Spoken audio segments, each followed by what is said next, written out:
Wake Up with Patti Katter. I love the show. I never miss an episode. It's the best. I turn it on and turn it up.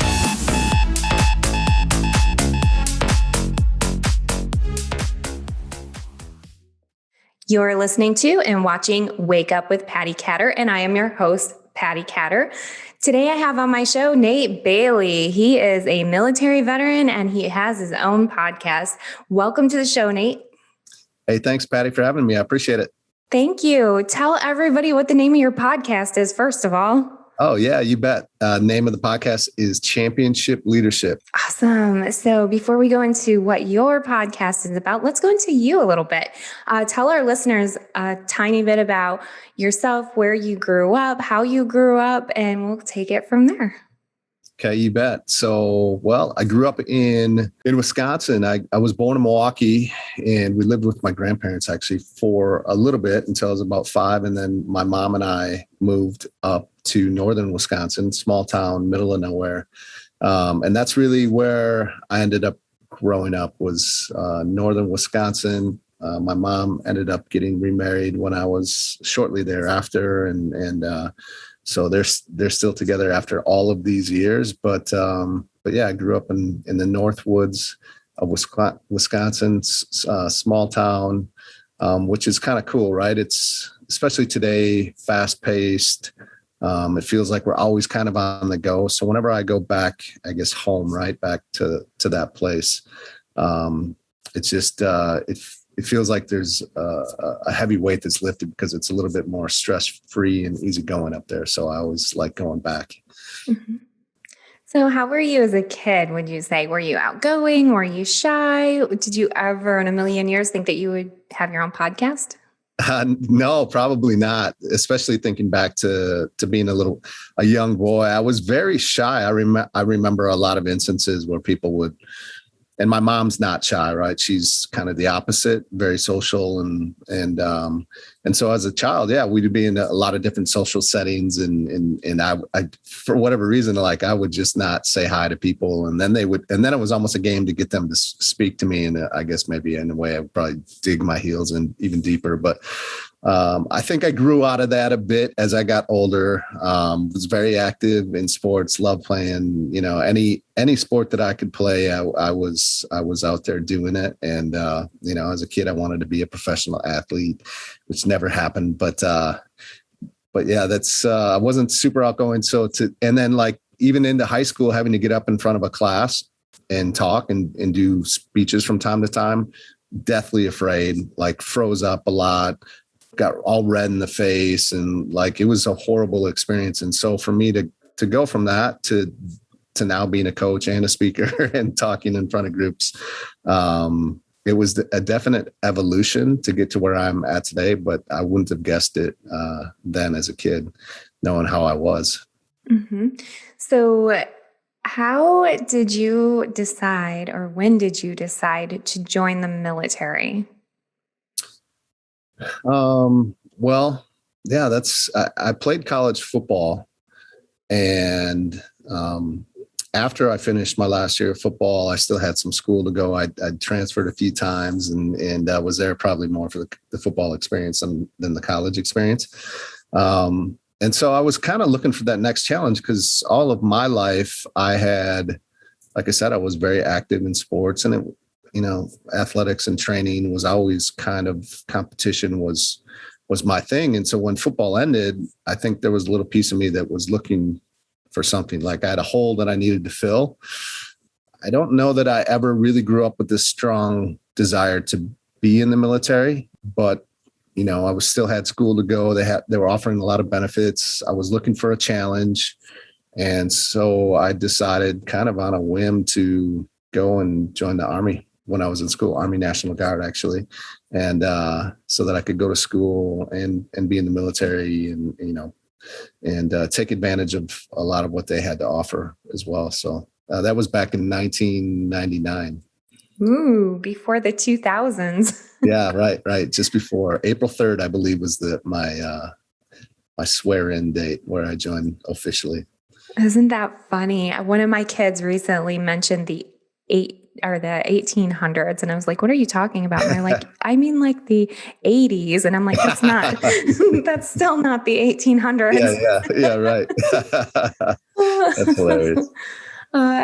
So would you say that your military experience prompted you or made you stronger as far as being able to speak in front of people? Or where did you notice that little transition?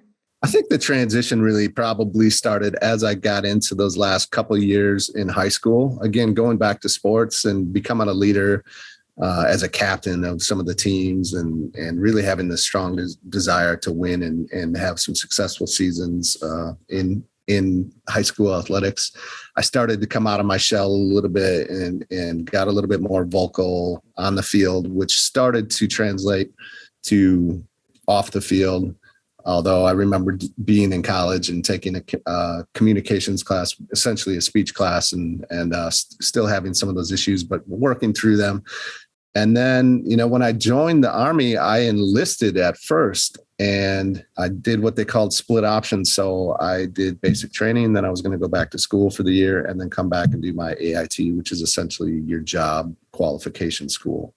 Whereas typically people would do basic and then go right to AIT. So split option had me go back to school before AIT. And while I was back at school and going to drill on the weekends, I found out that there was this thing called OCS, Officer Candidate School, and to become an officer and a leader. And so that was another challenge that kind of intrigued me. And I jumped into that.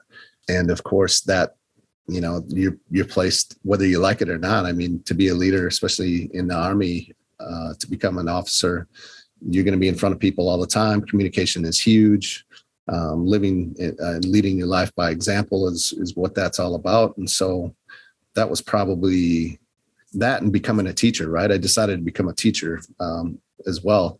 So in the midst of becoming a teacher and going out to schools to help and to student teach and becoming an officer, all of those, I think, really forced my hand to become okay with being in front of people and leading people. And I love to impact people. And so as a byproduct of that, whether you like it or not, you have to get comfortable with some of those things that may have been uncomfortable to you before.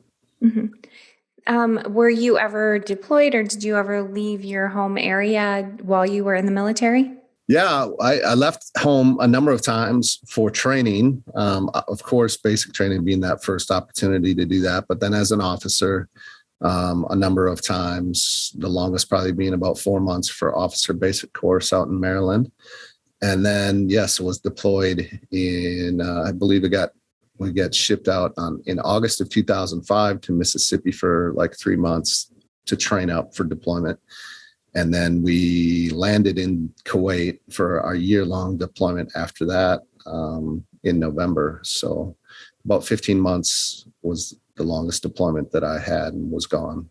Mm-hmm. So one of the things that I like to ask my military veterans who are on this show is, when you enlisted into the military or when you joined the military at the beginning, did you do it for adventure? Or you mentioned that you did it mostly for help with the schooling, correct? Yeah, it was that was a part of it, but I think really it was really just kind of trying to find that next challenge, fill the void that football had filled for me for so long. Mm-hmm. And I just said, I didn't realize how much time regular college students had on their hands if they didn't have football every day that they had to go to, or off-season training that they had to go to every day. I didn't know what to do with it. And so I decided to join the Army to see. And then I was also like, can I do this? I have these preconceived ideas of what basic training would be. And do I have what it takes to make it through that and become a soldier? So it was really more so that just looking for that next challenge and seeing if I had what it would take to step up to that. Mm-hmm. One of the questions I ask my guests also is, what is one trial that you can think of that you've been through in your life, and how did you overcome that trial, or are you still working on it? Man, lots of trials, and constantly, I think, trying to improve upon all of them. But in 2018, I decided to sign up for a 100-mile race. again, it was kind of the same thing as joining the military. It was just this idea of like, I don't know, it sounds very daunting and a huge challenge and very difficult. And I wonder if I could do it. And so I decided in March of 2018 to sign up for this race in Wisconsin. It was a very difficult 100-mile race. I didn't know what I was doing. So I signed up for not the first 100-mile race you'd want to sign up for. It was very challenging, like a lot of elevation. And but regardless, I didn't know. So I just signed up.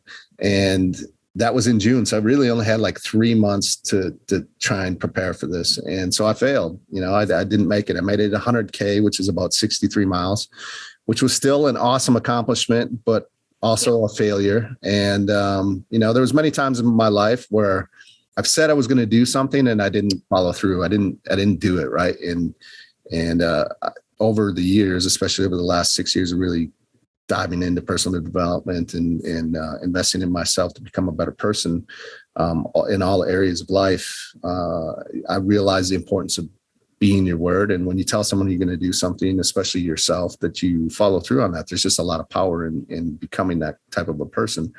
And so I failed. So I signed up for another race like a month and a half later in the end of July of that year in Cleveland, called the Burning River 100. Again, a horrible race to sign up for, very challenging. And I made it like 76 miles and I couldn't go any further. And so I failed again. And this time I'm like, man, what are you doing? This is like, that's enough. But I learned that like, now I'm going to go finish this thing. Like no matter how many times it takes me, it's important that I accomplish this goal, this outcome that I had for myself. And so in October, I went out to Salt Lake City. There's a Pony Express 100, the trail that they used to have for the Pony Express. And it was the course was a little bit more moderate than the first two. And I had a lot of experience that I had learned, a lot of lessons that I had learned through those first 5 or 6 months and 2 failed attempts and hundreds of miles of training. And finally was successful, but I continued to just persevere and continued to keep moving forward until I was able to be successful. So I take a ton of lessons from that experience over the 6-7 months that it took me to do that, that carry over into everything I do now today. That's incredible. I don't think I could ever even imagine running 100 miles, not even walking it. Yeah, no, that was the same thing for me in the beginning. Just like, it was 2 miles was a crazy thought in my head to go and do. And then, as you do things, I'm sure you can relate to this in different areas of your life. There's things that are new to you that you do. And then all of a sudden it just kind of becomes normal, right? Like it's not that big of a deal, where for someone else that doesn't have that experience, it's kind of, again, they have those same thoughts like, man, I don't know if I could do that. But, hundreds, like thousands of people had done it before me. So I knew I could do it. Like I knew it's possible. I just had to figure out how to. That's incredible. And it is just like everything you do in life. I remember my kids when they were little, I would say, you need to make your bed every single day, and it becomes a routine. Yes. Running is a little bit different. Yes, it is. I mean, I have a vehicle. I'll just use that. Yeah. A little more effort required than making your bed for sure. But yeah. So tell us about your podcast and how did you start your podcast? Or why did you? Yeah, I was actually working with some good friends of mine. They used to, actually, Joe and Allison Williams. Joe used to work with Tony Robbins. He was a senior trainer for a long time. So he was helping me with some things, figuring out my message. And again, this was right around the same time, back in 2018, and trying to find a way to reach out to more people, to build an audience for my business. And the idea of a podcast came up. And so I'm big into leadership. Obviously, the name of the podcast is Championship Leadership, and trying to figure out the name for it.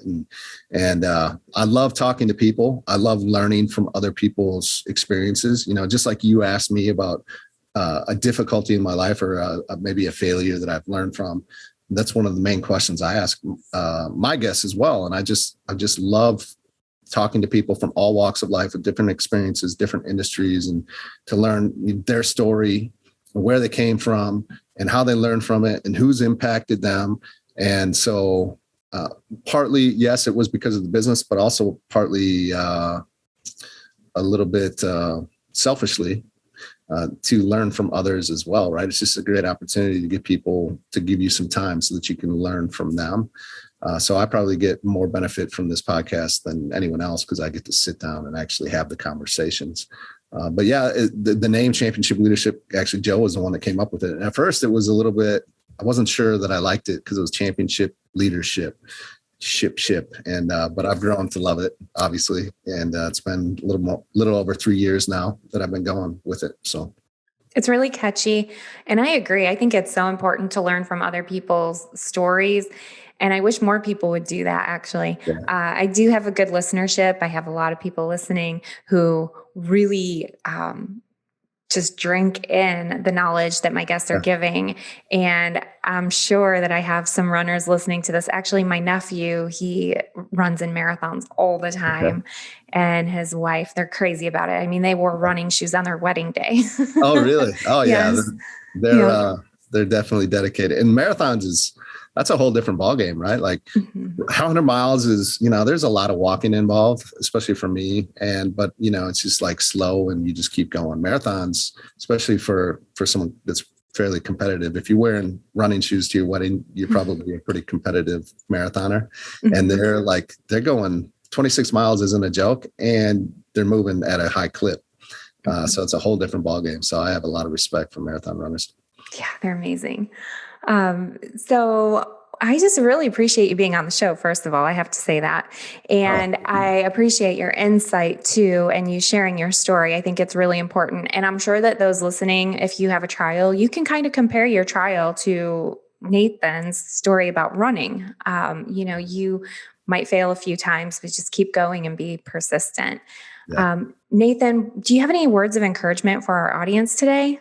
Yeah, I would say along this journey, going back to the power of being your word, I created what I call the integrity bank. It was just a way for me to create those wins every single day, where if I say I'm going to do something, every time that I do it, right? And they don't have to be big, huge things, just the littlest things, like getting up when you say you're going to, working out when you say you're going to, making the phone call when you say you're going to, showing up like ahead of time, not being late, just all those little tiny things that you can do that are simple, that anyone can do, but that sets you apart from everybody else. Because a lot of people fail to do the simple things that set us apart. So every day that I do something that I said I was going to do, especially to myself and also to others, of course, is like making a deposit into my integrity bank. And for too long, I went and I was taking withdrawals from my integrity bank, but I didn't have any money, right? You do that with your bank account, you overdraw,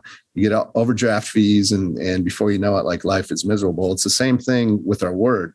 Every day that you keep your word to yourself and to others, you're making deposits, and over time, that balance builds up, because there will be a time when you're going to have to make a withdrawal. Life happens, unexpected things happen and come up where you have to, break a promise that you made to somebody or to yourself. And the importance is that you have the capital there to make the withdrawal, but then also you just get back the next day and you get back on track and you start making those withdrawals again, and you build up that balance in your integrity bank by being your word. And so when you can become your word to the point where you tell somebody you're going to do it, like they know that it's already going to happen before you do it, because of how you've showed up over a long period of time, right? Mm-hmm. They can count on you when you tell them that you're going to do something because of who you've been over a long period of time. That's because you're making those deposits into your integrity bank. So hopefully that helps people that might be struggling with doing those simple little things every day and get into that routine, like making your bed. That's a prime example of making that deposit into your integrity bank every day. Man, I really like that. So do you actually have a collection of little notes that you keep? Because I think that would be a good idea for anybody. Yeah, absolutely. Yeah. I like that. Yeah. I had a friend once told me that I needed to take like a brag book to an interview, and I had never heard of that before. Okay. And ever since then, I kind of keep adding to that book of different things that I've done, because you forget too. Yes. I think for me, I have a lot of pressure on myself. I'm always my hardest critic. I think we all are. Right. And we kind of forget all the great things that we've done. And so it's perfect to go back and look at those things. I actually like the idea of getting like a little jar, like some of the families do in the military. They'll put in deployment days, they'll count down. Okay. Yeah. But I love that, Nate. Yeah. Yeah, absolutely. Yeah. And I mean, you could have a jar where like every time you keep a promise to yourself, it's a good visual of like, all right, those pieces of paper as a jar fills up, that you're making those deposits and being your word would be a pretty powerful representation. But you're right. Like we also I discredit myself. So I love the idea of the brag book, because oftentimes I'll discredit a lot of the things that I do, or I won't like to talk about them because maybe it feels like I'm bragging, right, or whatever. But that's just a story that we create for ourselves. It's okay to let people know the experiences that we've had, and maybe it inspires or helps them, right? Yeah. And, I've learned it's really important too, because I figure someday I'm not going to be here, right? Yeah. And my kids can take that book that I've made and think like, wow, look at all the things that she did. And maybe it will inspire them. And I like the idea of an integrity bank. I legit think I'm going to do this, Nate. That's awesome. Get a container or something to put these little notes in, because if you have a bad day too, you can just reach in there and grab one of those things that you've done out and read that and reflect on that. Yeah, absolutely. Yeah, I love it. I might do that now. You should do this. I love it. Nate, thank you so much for being on the show. And everybody listening, if you want, you can go to Nate's website, and I highly encourage you to do so. It's natebailey.org. And Nate, what can people find when they go to your website, and what do you do? Like, can people hire you to do public speaking, or what do you offer on your site? Yeah, absolutely. Go to my site. You can connect with me on social media. Get a free copy of my book, audiobook called The 100 Mile Mindset, completely free.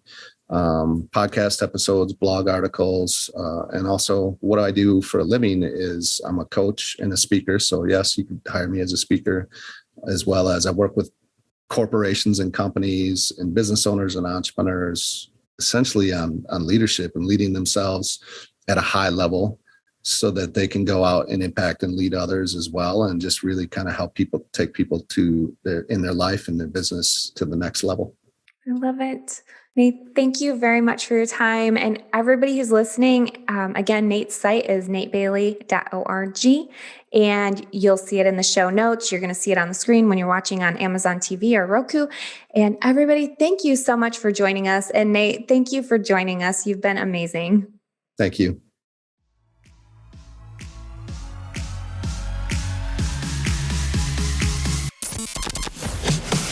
Thank you for listening to Wake Up with Patti Katter. Thank you. Thank you. Thank you. Thank you. Thank you for all you do. Follow Patti at Patti Katter on Facebook and Instagram. Get social. You can now watch Wake Up with Patti Katter on Amazon TV and Roku. It's the only podcast I listen to. Be sure to check out Patti's apparel line, The Patriotic Mermaid, at thepatrioticmermaid.com and on social media at The Patriotic Mermaid. I love it.